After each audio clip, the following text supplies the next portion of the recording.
Secret to a long-lasting marriage? Some say there isn't one. But here in Eastern North Carolina, two couples who have been married for more than half a century know a thing or two about marriage. WNCT's Nikki Crossway joins us now with the story. From World War II to great-grandchildren, these couples have endured a lifetime of love and devotion to one another. They did it all in a way that generations today could never imagine. Marriage don't mean today what it did when we got married. Jim and Alva Hardison have been married for 70 years. We felt like we've known each other all our lives. I felt like he was the boy next door, really, from day one. He was easy to get to know. It was 1945. Jim was in Mississippi serving with the Navy.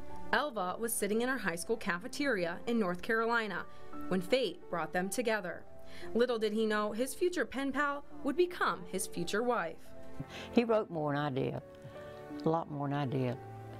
And I'd write occasionally, and he'd write me whenever he'd get off of duty. I kept her busy reading the letters so she wouldn't have a chance to talk to anybody else.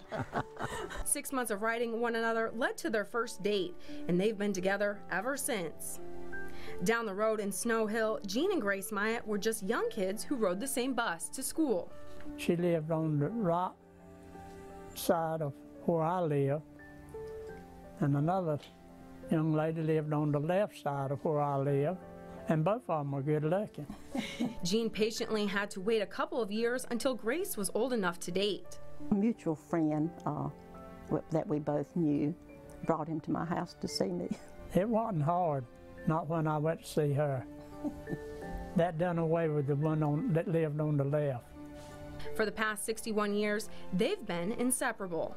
I live for Saturdays and Sundays and Wednesday nights. I mean, that was the peak of your week. You work, but oh, it's Wednesday today, I'll see him tonight, that kind of thing. For decades, the Myatts and Hardisons never once sent a text or called each other, a concept society today could never imagine.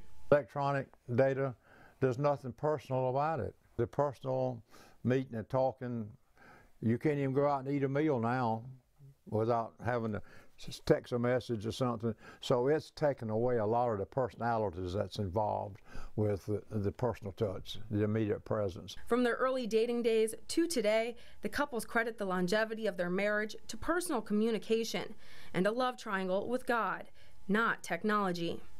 Saturday night, I said, I'll be back Sunday afternoon or Sunday night. I mean, that was it. You didn't get home and call and say, well, I can't make it. If you didn't make it, you were in trouble, right? Life's greatest moments were celebrated and struggles were talked through. We are an imperfect people living in an imperfect world. There has to be give and take. I'm not a perfect person, she's not, but we recognize that and respect. In other words, you treat her like a queen, and in return she treats you like a king. That's what life needs to be and what it ought to be. Communication and faith in one another is what they say strengthens their marriage to see another tomorrow. Well, I love him just more than I did when I first met him, so. Same here. So, and I'd do anything for him to make him happy. I want to be here for whatever comes. I sure do. Not a day goes by that both the Myatts and the Hardisons don't tell each other, I love you. The couples have instilled this advice into their 7 children, 13 grandchildren, and 10 great-grandchildren. And now you.